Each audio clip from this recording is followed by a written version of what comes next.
नमस्कार, जय महाराष्ट्र। तर आपला आजचा जो व्हिडिओ आहे तो आहे एकल महिला सर्वेक्षण। आता हे एकल महिला सर्वेक्षण काय आहे, हे कशासाठी करायचं आहे, हे कोण करायचं आहे, ह्याचा काय फायदा होणार आहे, संबंधित व्हिडिओ सर्व आपल्या चॅनलवर ऑलरेडी मी अपलोड केलेले आहेत। आणि ह्या एकल महिला सर्वेक्षणासंदर्भात मी तुम्हाला वारंवार माहिती देत आहे।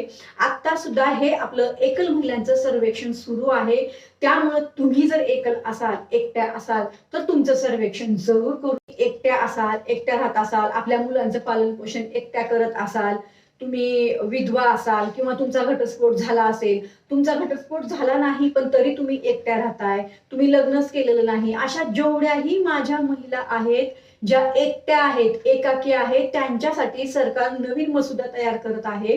त्याची मान्यता पण देण्यात आलेली आहे। मी हे तुम्हाला अगोदर पण सांगितलंय। मला काही कमेंट होत्या आता की ताई एकल महिलांचं सर्वेक्षण आता सुरू आहे का आणि हे कुठे करायचं, तर संबंधित या व्हिडिओमध्ये ही माहिती दिली आहे की तुम्हाला तुमच्या विभागातील अंगणवाडी ताईंकडे जायचं आहे।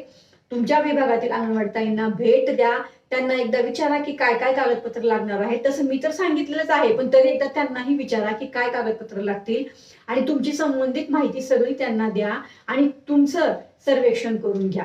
आता ह्याच्यामध्ये कागदपत्र काय लागतील बघा, तुमचं आधार कार्ड लागेल, बरोबर, तुमचं ओळखपत्र लागणारच ना, आधार कार्ड लागेल, तुम्ही एकट्या आहात ह्याचा पुरावा लागेल।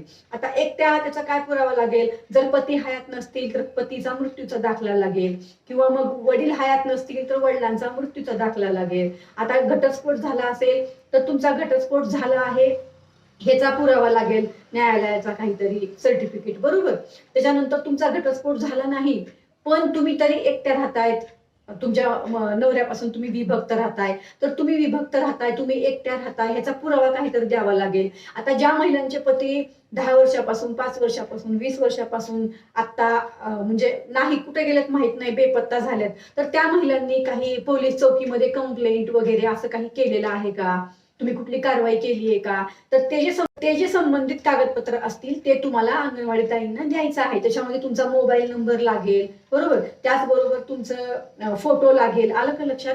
तर ही सगळी माहिती तुम्हाला द्यायची आहे। मुलं किती आहेत, मुलांचं वय काय आहे, ही सगळी माहिती तुम्हाला अंगणवाडी ताईंना द्यायची आहे।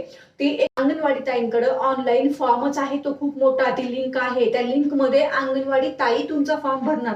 तुम्हाला काही करायचं नाही, तुम्हाला फक्त मी जे सांगितलं ते घेऊन जा किंवा त्याच्या अगोदर जाऊन तुमच्या विभागामध्ये अंगणवाडी ताईंना भेटा, ती सगळी माहिती तुम्हाला अंगणवाडी ताई देतील।